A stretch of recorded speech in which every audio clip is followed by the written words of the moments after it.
आम चुनाव करीब हैं और बीजेपी की चुनावी रणनीतियां लगातार चौंका रही हैं। पहले बिहार में महागठबंधन में सेंधमारी की और अब यूपी में बड़ी तोड़फोड़ की तैयारी है। खबर है कि राष्ट्रीय लोकदल प्रमुख जयंत चौधरी से अलायंस को लेकर बातचीत अंतिम दौर में है, यानी आरएलडी जल्द ही एनडीए का हिस्सा बन सकती है।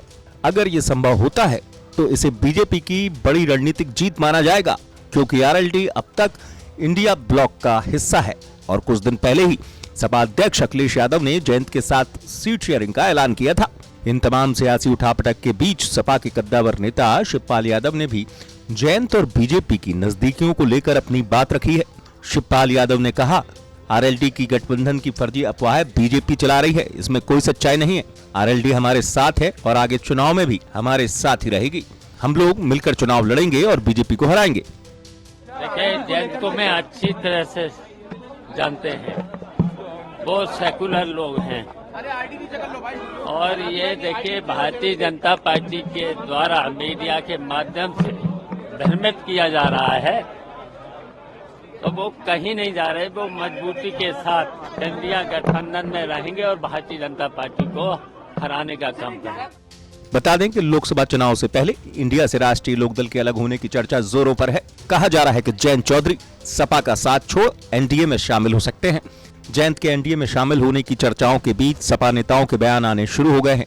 इस मामले पर सपा मुखिया अखिलेश यादव ने कहा है कि जयंत चौधरी जी बहुत सुलझे हुए नेता हैं, वो राजनीति को समझते हैं। मुझे उम्मीद है कि किसानों की लड़ाई के लिए जो संघर्ष चल रहा है वो उसे कमजोर नहीं होने देंगे। वहीं अखिलेश यादव ने कांग्रेस की न्याय यात्रा में अमेठी से शामिल होने पर कहा कि अमेठी चूंकि लखनऊ से नजदीक है, इसलिए मैं वहां से शामिल होऊंगा। मैंने इसका पक्ष पहले ही भेज दिया है।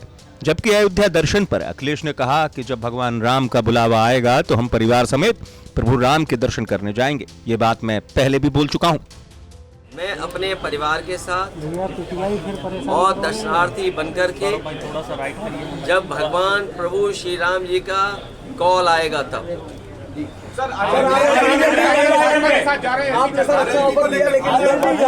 जयंत चौधरी जी बहुत सुलझे हुए इंसान हैं, बहुत पढ़े लिखे हैं, राजनीति को वो समझते हैं।